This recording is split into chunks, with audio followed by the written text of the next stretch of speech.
नमस्ते बच्चों, आज हम विज्ञान कक्षा 8 का दूसरा अध्याय संश्लेषित रेशे और प्लास्टिक के बारे में पढ़ेंगे।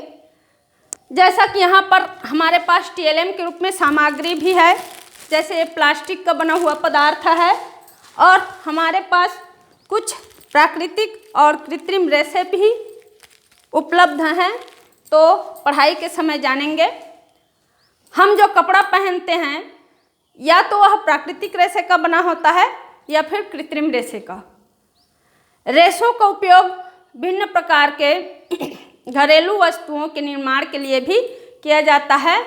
तो यहाँ पर हम पाठ के अध्याय के आधार पर संश्लेषित रेशे के बारे में पढ़ेंगे, जैसे कि संश्लेषित रेशे रेयान, नायलॉन, डेक्रान, टेरेलिन इत्यादि संश्लेषित रेशे हैं। तो संश्लेषित रेशे क्या है, इनके बारे में जानने का प्रयास करेंगे। जिस प्रकार से हमारे पास ये माला है, माला मोतियों की माला होती है, इसमें जो धागे से जुड़े मनकों के कारण इनकी जो बनावट होती है वो एक सी दिखाई देती है।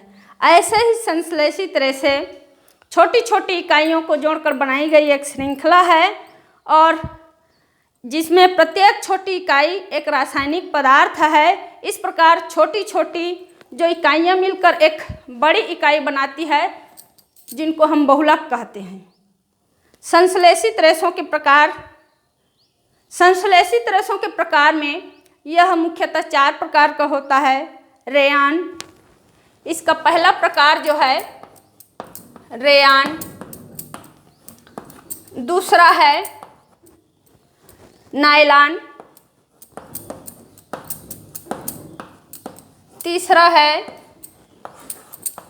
पॉलिएस्टर और चौथा आपका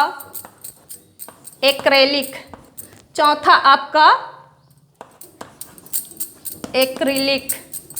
ये संश्लेषित रेशे के 4 प्रकार हैं, जिसको आप देख सकते हैं।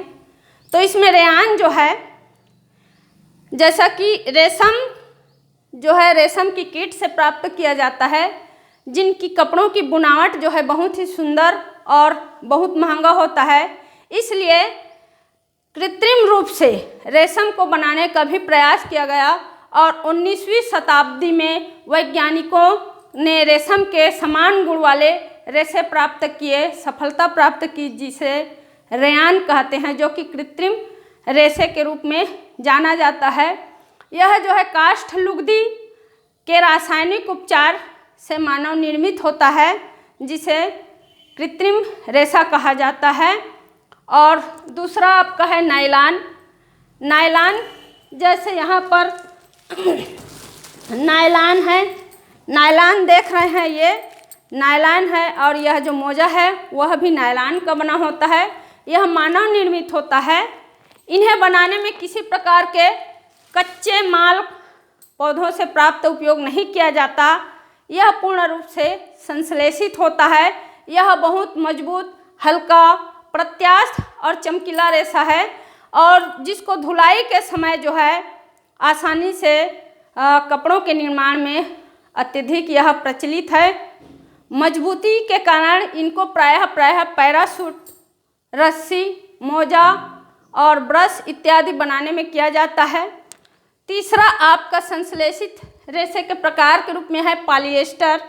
यह भी एक संश्लेषित रेशा है और इस रेशे से जो बने कपड़े होते हैं, सिलवटें होती है, सिलवटें नहीं पड़ती, ये बहुत सरलता से धुल जाते हैं। टेरिलिन भी एक लोकप्रिय पॉलिएस्टर है और इनसे महीन धागे भी खींचे जा सकते हैं।